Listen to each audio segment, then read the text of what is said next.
지난 3, 4분기 미국 경제가 급락 추세에서 벗어나 성장세를 회복했다는 소식으로 뉴욕 증시의 다우지수는 약 2% 급등해 만선에 다가섰습니다. 9,960에 마쳤습니다. 미국의 3분기 GDP가 경기 부양책에 힘입어 1년 만에 3.5%의 플러스 성장세로 전환을 했습니다. 이는 최근 2년 내 가장 높은 수준이고 시장 전망치도 웃돌았습니다. 한편 전일 급락했던 유럽 증시도 미국 경제가 플러스 성장세로 돌아선 데 힘입어 일제히 반등에 성공했습니다. 금융주 중심으로 올라 영국, 프랑스, 독일 모두 1%대 오름세를 나타냈습니다. 국제유가는 미국의 3분기 GDP 성장률이 1년여 만에 처음으로 플러스 성장을 기록했다는 소식에 경기 회복에 대한 낙관론이 확산되며 급등 마감했습니다. 12월 인도분 WTI는 3.1% 올라 배럴당 80달러에 육박했습니다. 안녕하십니까. 이슈 마켓의 최리나입니다. 다우가 200포인트나 급등했습니다. 2% 정도 오른 셈인데요. 9,962로 끝나서 만선에 또 다시금 다가서게 됐습니다. 무엇보다 GDP 호재가 가장 큰 재료였는데요. 3분기 미국의 GDP 성장률. 사실 전일 골드만삭스가 전망치를 하향 조정하기도 했었습니다만은 우려와는 달리 연일 플러스 3.5% 성장이라는 기록을 세우게 됐습니다. 때문에 1년 만에 플러스 성장률을 나타내게 됐는데요. 이날 발표했던 주요 기업들의 실적도 좋았습니다. 보다 자세한 글로벌 증시 전문가와 함께 알아보죠. 동양증권의 장영철 과장과 함께하겠습니다. 안녕하세요. 네, 안녕하십니까. 네, 어제 예견을 아주 제대로 하셨어요. 네, 말씀하셨던 것처럼 GDP 호재 때문에 아주 급등 마감을 했는데 마감 상황부터 전해주시죠. 예. 어제 뉴욕 증시는 GDP가 다 모든 걸 다 해결했다고도 할 수 있습니다.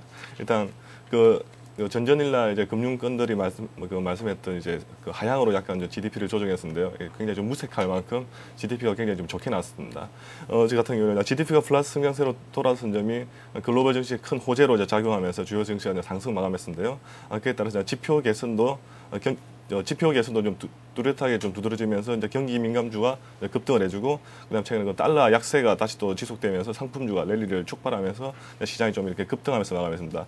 자세히 일단 뉴욕 다우지수 차트를 보시면서 일단 말씀을 한번 드려보면요. 예. 어제 같은 경우에는 일단 좀 우려가 좀 많이 됐습니다. 왜냐하면 전전일 같은 경우에는 일단 지수가 마지막까지 계속 낙폭을 했었는데요. 어제 같은 경우 또 반대 상황이었습니다. 지수가 끝나는 장이 종료하는 시점까지 계속해서 상승을 하면서 일단 상승을 마감을 맞추었는데요. 네. 어제 같은 경우 우려할 만한 수준을 완전히 벗어나면서 일단 21선을 그대로 이제 뚫고 올라가면서 좀 과거 이전에 보였던 이 패턴을 그대로 지금 현재 뉴욕 지수가 좀 보여주고 있습니다. 최근에 지표 개선이 뚜렷하게 나타나는 게 가장 큰 호재였던 것 같은데요. 일단은 뭐 오늘 저녁에도 이제 발표될 지수라든지 아니면 실적 발표 같은 게 좀 따라서 아마 이런 상승세를 좀 이렇게 좀 추스리면서 향후 계속 움직일 것 같은데요. 예. 근데 GDP 호재 같은 경우에는 오늘 원래 특징적으로 오늘 같은 경우 발표난 이후부터 이제 계속해서 이게 파생적으로 이제 여러 가지 또 지표라든지 전문가 의견이 계속 두드러지게 좀 이렇게 긍정적으로 나오기 때문에 아마 이 상승세는 그래도 한 이번 주까지는 그래도 좀 추세를 조금 이어가지 않을까, 일단 그렇게 한번 예견해 봅니다.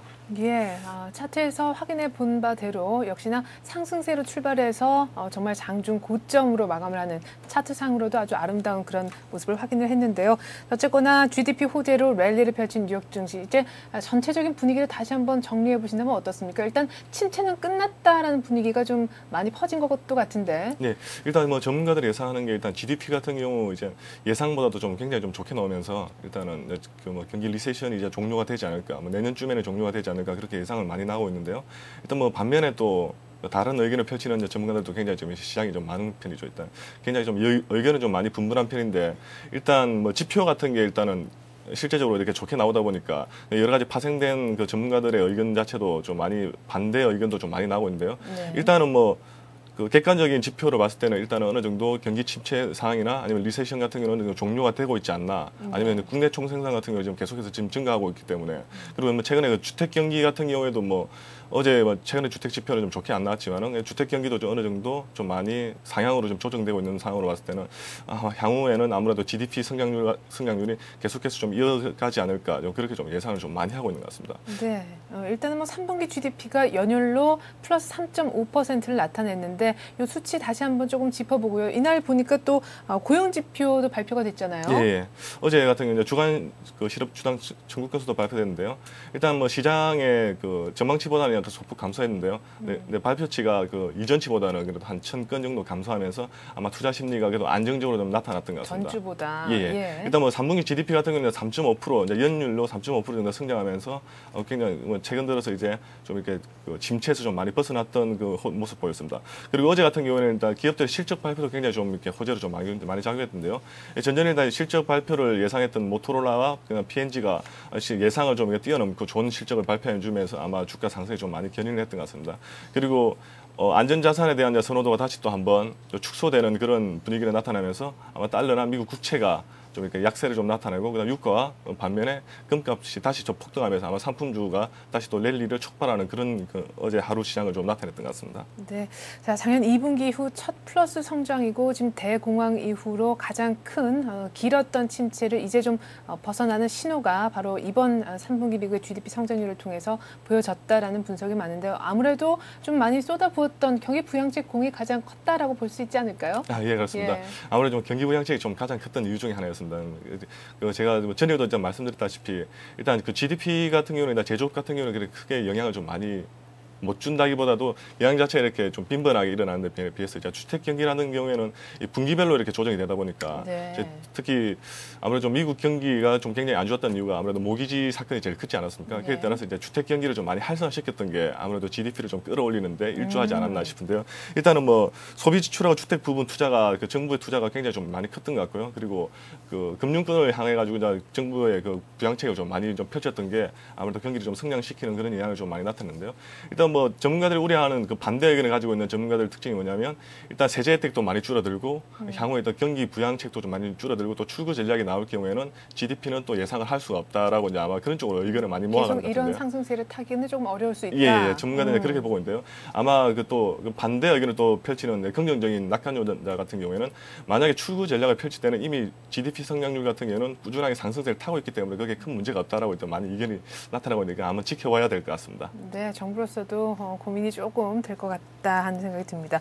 말씀하셨던 것처럼 뭐 소비 지출 부문 또 재고 감소세가 조금 둔화되는 것 등등 경기 부양책 큰 그림에서 여러 가지 3분기 GDP를 연일 3.5% 이렇게 1년 만에 플러스로 끌어올린 요인들이 있었겠지만 주택 건설주가 급등한 것으로 봐서 말씀하신 것처럼 주택 부문에 대한 어떤 경기 부양책이 집중됐던 것이 가장 큰 원인이었던 것도 같아요. 예, 일단 그 주택 모기지에 대한 금융권들에 대한 부양책이 좀 많이 갔었고요. 네. 그리고 이제 주택 건설을 좀 아무래도 주택 건설 쪽 그 기업 쪽에 좀 이렇게 그 자금 지원이 좀 많이 갔던 게 투자를 좀 많이 가고 세제 혜택을 많이 줬다는 게 아무래도 그 주택 경기를 부양시키기 위한 하나의 그 방안이다 보니까 아무래도 주택 경기가 활성화되고 그다음에 주택 관련주들이 공사도 좀 많이 하고 주택도 많이 짓다 보니까 실제적으로 실적도 지난번에 발표했을 때 좀 좋게 나오고 아무래도 지표도 좋게 나오다 보니까 이런 관련주들이 좀 많이 이렇게 주가도 좀 많이 움직임이 좋았던 것 같습니다. 예, 사실 뭐 지난 2분기에는 주택 관련 지표가 뭐 많은 도움이 사실은 안 됐었는데 이번 3분기에는 GDP에 주택 관련 그 투자가 좀 확대된 것이 도움이 좀 많이 됐었던 것 같습니다. 주택 건설주도 급등했다라고 말씀을 해주셨는데 3분기 GDP 관련해서 여러 가지 또 다른 경기 민감주들도 급등 마감을 했었더라고요. 예, 맞습니다. 일단 GDP가 일단 상승으로 나타나면서 제일 움직였던 게 경기 민감주가 가장 많이 좀 움직이면서 시장을 좀 많이 끌어갔었는데요. 뭐 대부분 이제 경기 민감주 하면 은행이라든지 아니면 산업재, 아니면 금융주들이 좀 많이 달려가 나왔습니다. 특히 어제 같은 경우는 뚜렷하게 좀 나타났는데요. 일단 뭐 제일 먼저 급등한 게 주택 건설주들이 이제 급등을 했습니다. 뭐 톨브라더스라든지 KB홈즈, 호브네니어, 비주홈즈 같은 주택 건설을 주로 맡고 있는 그 기업들이 주가가 좀 많이 상승을 나타냈고요. 그리고 어제 같은 경우는 은행주들도 좀 많이 급등을 해서 좀 민감주 중에 대표적인데요. 뱅크 오브 아메리카든지 JP모간 같은 경우는 4%대 정도 급등을 하면서 시장을 좀 많이 이끌어갔습니다. 그리고 산업재 중에서는 이제 그 건설주 중에 하나죠. 캐터필러라든지 아니면 보잉, 제너럴 일렉트릭 같은 경우는 한 3에서 한 5% 정도 급등하면서 시장을 좀 많이 이렇게 리드해갔고요. 그리고 에너지 및 상품주 같은 경우도 어제 달러 약세가 좀 지속되면서 상품주도 열렬히 좀 동반했습니다. 전전에 좀 많이 빠졌던 알코아가 일단 9% 정도 급등을 하면서 전전이 좀 빠졌던 걸 좀 무색하게 다시 또 상승으로 끌어올렸습니다. 예, 또 급하게 반등을 하는 알코아 얘기까지 들어봤습니다. 자, 뭐 3분기 GDP 관련해서 급등한 종목들 얘기도 한번 들어봤지만 그래도 그리고 뭐니 해도 또 어닝 시즌 아닙니까? 기업들의 실적도 한번 결과를 들어볼 텐데 프록터 앤 갬블, 모토로라 등이 실적을 공개했는데 꽤 괜찮았다라고 결과가 보여지네요. 예, 일단 실적 발표가 전망치보다도 이제 상향으로 이제 실적이 나오면서 일단 프록터 앤 갬블 같은 경우에는 최근에 그 제조업 지수라든지 소비 심리가 좀 살아나면서 아마 실적이 좀 큰 폭으로 상승을 했던 것 같습니다. P&G 실적이 예상치 상회하면서 한 4% 정도 급등하면서 아마 시장을 좀 더 리드해 갔고요. 네. 그리고 모토로라가 좀 예상보다 좀 좋지 않게 좀 많이 봤었는데 실제로 이제 실적 발표 열어보니까 순이익이 예상치를 크게 좀 상회를 해가지고 주가가 좀 9% 정도 급등했습니다. 알코아만큼. 예, 이게 예상을 한 것보다 더 좋게 나오다 보니까 아무래도 좀 이렇게 모토로라가 좀 많이 급등했었고요. 그리고 반도체 제조업 그 회사 중에 하나인 LSI가 순이익이 좀 예상치보다 상회되면서 주가가 또 한 6% 정도 급등했습니다.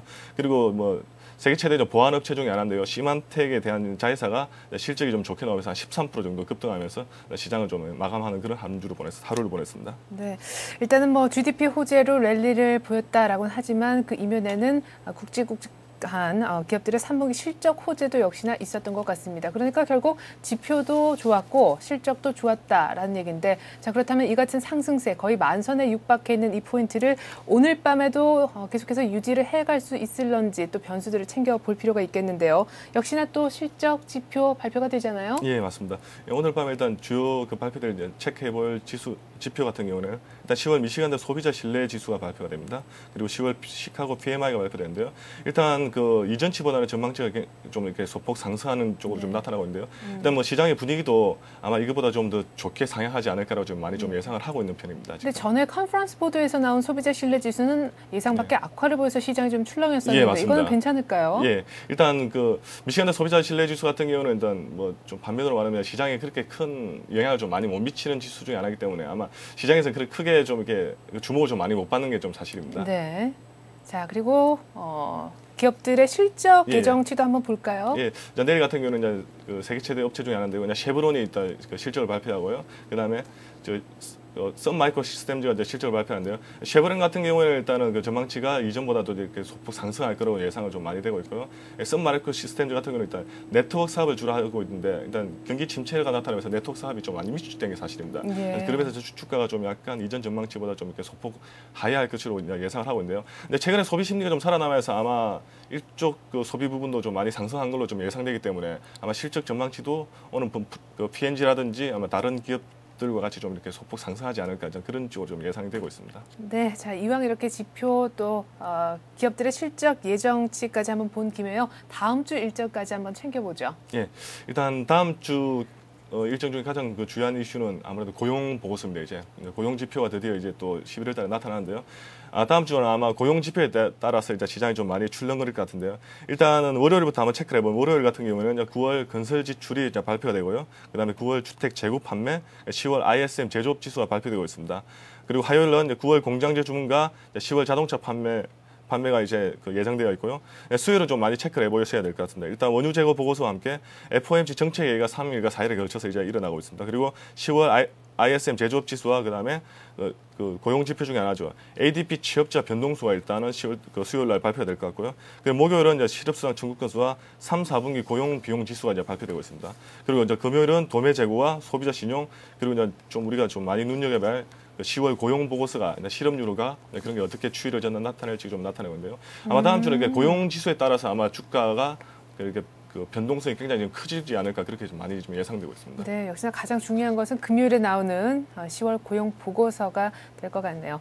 한편 국제유가는 거의 80불에 육박하면서 끝이 났다고 합니다. 이렇게 해서 오늘 글로벌 증시는요, 동양중금증권의 장영철 과장과 함께 알아봤습니다. 말씀 고맙습니다. 네, 감사합니다.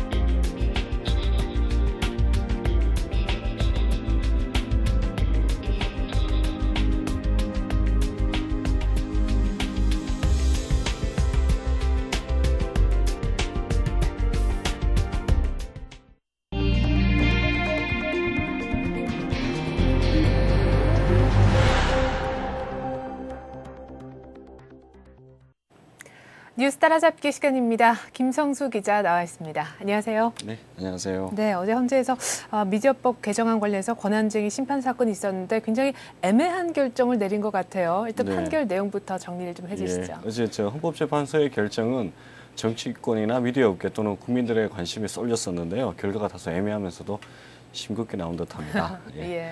헌재의 결정을 요약하자면요. 미디어법 개정안을 처리하는 과정에서는 표결 절차는 잘못됐지만 법안 자체는 유효하다는 게 주요 내용입니다. 헌재는 미디어법 처리 과정에서의 위법성을 인정하면서도 법 효력 자체에 대해서는 부정하지 않는 절충안을 내놓은 셈인데요. 야당 국회의원들이 미디어법 처리 과정에서 심의권이나 표결권을 침해받았다고 밝혀 민주당 등 야당에는 미디어법에 대한 재논의나 재표결에 명분을 주는 반면 각 법안에 대해 무효라는 결정을 내리지 않음으로써 정부 여당에는 미디어법 유효라는 실리를 안겨준 셈입니다. 따라서 이번 헌법재판소의 결정에 대해 일각에서는 정치적인 결정이 아니냐 또는 스스로 권한을 축소한 게 아니라는 비판이 제기되기도 했는데요. 예. 헌재 측은 각 법안에 대한 판정이 재판관의 판정이 네. 6대3 또는 5대4 등으로 깔림으로 인해서 이렇게 나왔다는 점이 정치적 판단이 아니라는 예. 그런 반응을 보였습니다. 네. 그래요. 그러니까 정리를 해보자면 결국 법 개정 절차에는 다소 문제가 있었음을 헌재에서는 인정을 했지만은 법안 자체는 유효하다라고 이제 효력을 갖도록 했다라는 말씀이신데 이제 이해를 돕기 위해서요 안건별로 좀 구체적으로 하나하나 정리를 해보죠. 예. 미디어법 개정에 반대하는 야당 의원들은 신문법과 방송법, IPTV법에 대해 각각 질의 토론 절차와 표결 절차, 또 법안 무효 확인 등에 대한 심판을 청구를 했는데요. 지난 7월 달이죠. 미디어법 처리 당시 한나라당은 신문법과 방송법 수정안에 대해서 질의 토론을 거치지 않고 곧바로 표결을 선포하고 또 30분도 지나지 않아 투표를 실시했습니다. 헌재는 이 같은 절차에 대해서 입법 절차의 본질인 심의 절차를 생략한 것은 위법이라는 판정을 내렸고요. 또 방송법에 대한 1차 투표가 부결됐음에도 불구하고 재차 2차 투표를 실시하고 또 그 과정에서 여당 국회의원들의 대리 투표가 이루어졌다는 점에 네. 대해서는 표결 절차와 일사부재의 원칙에 위배된다는 판정을 내렸습니다. 하지만 국회의장의 법안 통과 가결 선포를 무효로 해달라는 주장에 대해서는 기각 결정을 내렸는데요.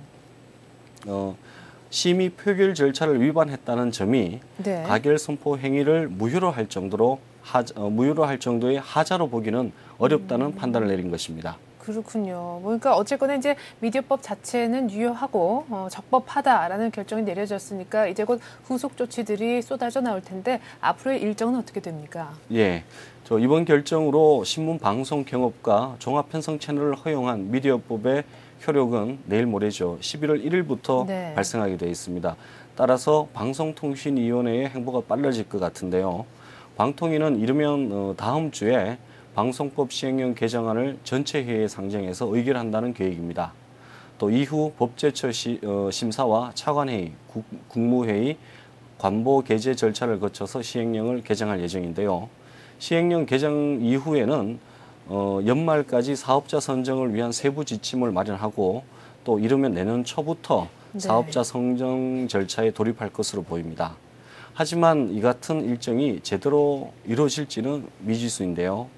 미디어법이 문제가 있는 법이다라는 꼬리표가 붙었기 때문에 네. 방통위가 예전처럼 마냥 밀어붙일 수만은 없는 상황이기 때문입니다. 네, 그렇군요.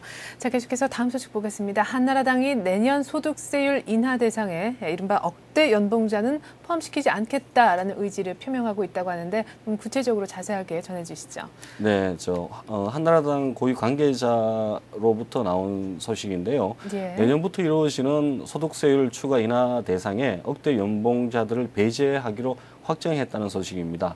이른바 슈퍼 셀러리맨에 대한 소득세 추가 감세를 하지 않겠다는 건데요. 네. 한나라당은 현재 8,800만 원 이상인 연봉 8,800만 원 이상인 최고 세율 구간을 한 단계 더 만들 예정입니다. 예. 예를 들면 8,800만 원부터 1억 원까지 구간을 새로 만들어서 35%에서 33%로 인하하는 세율을 적용하는 대신에 예. 1억 원 이상에 대해서는 현행 소득세율 35%를 그대로 유지하겠다는 겁니다. 네. 아직 새로운 과페 구간이 1억 원이 될지 또는 1억 5천만 원이 될지 결정되진 않았는데요. 두 가지 방안이 유력한 것으로 알려졌습니다. 그 이유로는 1억 원으로 정할 경우 4,800억 원이라는 세수가 더 거치게 되는데요. 네. 현행 소득세율을 2년간 유보했을 경우 걷어들일 수 있는 세수 5천억 원과 비슷하기 때문입니다. 하지만 이럴 경우 최고 세율을 적용받는 납세자가 크게 늘어나게 됨으로써 반발을 불러일으킬 수 있고요. 네. 또 다른 과페 구간의 차이가 3천만 원에서 4천만 원 이상 난다는 점과 비교해 봤을 때 형평성 논란에도 휩싸일 수가 있습니다. 따라서 일부에서는 1억 원이 아니라 1억 5천만 원으로 정하자는 의견도 제기되고 있습니다. 네, 그래서 지금 신설과표가 1억 혹은 1억 5천만 원 이렇게 지금 두 가지로 거론이 되고 있는 것이군요. 어쨌거나 좀 의외다 하는 생각이 드는 건요. 이른바 MB 정부에 있어서 어떤 그 감세 정책이라는 건 기조적인 것 아니었습니까? 그런데 네. 이렇게 여당이 거기에 대해서 조금 반대 목소리를 약간 낸다라는 것이 의외다 하는 생각이 드는데요. 어떤 특별한 배경이 있는지 궁금하네요. 예, 이처럼 억대 연봉자들을 감세 대상에서 제외하라는 배경에는 내년 감세 조치가 부자들을 위한 감세가 아니라는 지적이 그동안 제기되어 왔었습니다. 또 거기에다가 재정 건전성에 대한 우려를 의식한 것으로 풀이되는데요. 말씀하신 대로 감세 정책은 이명박 정부의 정책 핵심 기조 중에 하나였습니다. 하지만은 감세 혜택이 부자들에게 더 크게 작용한다는 반대론과 감세에 따른 재정 건전성 악화 우려를 외면할 수 없었던 게 작용한 것 같습니다. 여기에다가 여당이 먼저 고소득층에 대한 소득세 감면 철회안을 내놓을 경우 또 다른 감세 정책인 법인세 감면을 그대로 밀어붙일 수 있다는 판단도 작용한 것으로 보입니다. 네, 나름대로 또 보관이 있을 것 같네요. 자, 그리고 이번엔 이건희 전 삼성그룹 회장 소식인데 오랜만에 기사에 났어요. 어떤 내용인가요? 네, 저 기사 내용을 먼저 설명드리기에 앞서 신문 광고를 한번 보시겠습니다. 네. 오늘 대부분의 신문에서는 보시는 바와 같은 그 삼성전자의 광고가 실렸는데요. 네. 광고의 주요 내용은 삼성전자가 판매한 양문형 냉장고 일부 모델을 자발적으로 리콜한다는 겁니다. 예. 리콜 대상은 무려 21만 대나 되는데요. 국내 가전 부분에서는 최대 규모라고 볼 수가 있습니다. 삼성전자가 이처럼 갑자기 리콜을 실시한 이유는 지난 10일 경기도 용인의 한 아파트에서 지펠 냉장고가 갑자기 터져버리는 사고가 네. 발생했기 때문입니다. 사고가 나서 리콜을 실시한다는 것은 어찌 보면 당연한 일인데요. 예. 이번 리콜에는 또 다른 배경이 있어 주목되는데요. 어떤 건가요? 네. 이건희 전 회장이 삼성전자 냉장고의 이번 폭파 사고에 대해서 크게 화를 내고 리콜을 지시했다는 겁니다. 20년간 심혈을 기울여온 품질 경영의 기초가 무너진 데 대해서 삼성전자 대주주로서 견해를 나타냈다는 게 삼성전자 측의 설명인데요. 이에 따라서 삼성전자는 즉각 조치에 나서서 2005년 3월부터 2006년 6월까지 생산된 지펠 냉장고 21만 대에 대해서 내년 1월까지 리콜하기로 결정한 것입니다. 또 이번 그 리콜과 관련해서는 삼성전자 일각에서 오늘로 예정되어 있는 창립 40주년 행사를 치른 뒤에 리콜을 발표하자는 의견도 있었다고 하는데요. 하지만 소비자 문제는 한시도 늦출 수 없는 최우선 과제이기 때문에 최대한 빨리 조치를 취해야 된다고 판단한 것으로 보입니다. 네, 이제 막 40에 접어들게 되는 삼성전자. 그냥 글로벌 경쟁력이 생긴 것이 아니구나 하는 생각이 듭니다. 자, 이렇게 해서 오늘 아침 뉴스 따라잡기 시간은요. 김성수 기자와 함께했습니다. 말씀 고맙습니다. 네.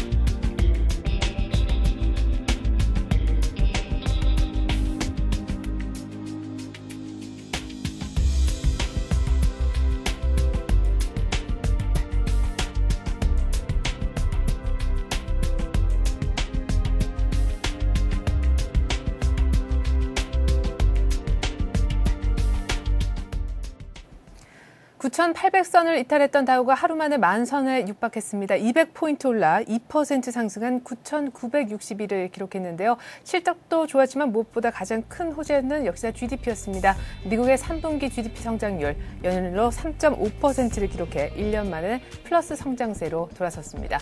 1시간 뒤 출발 샌즈시에서 다시 뵙겠습니다. 고맙습니다.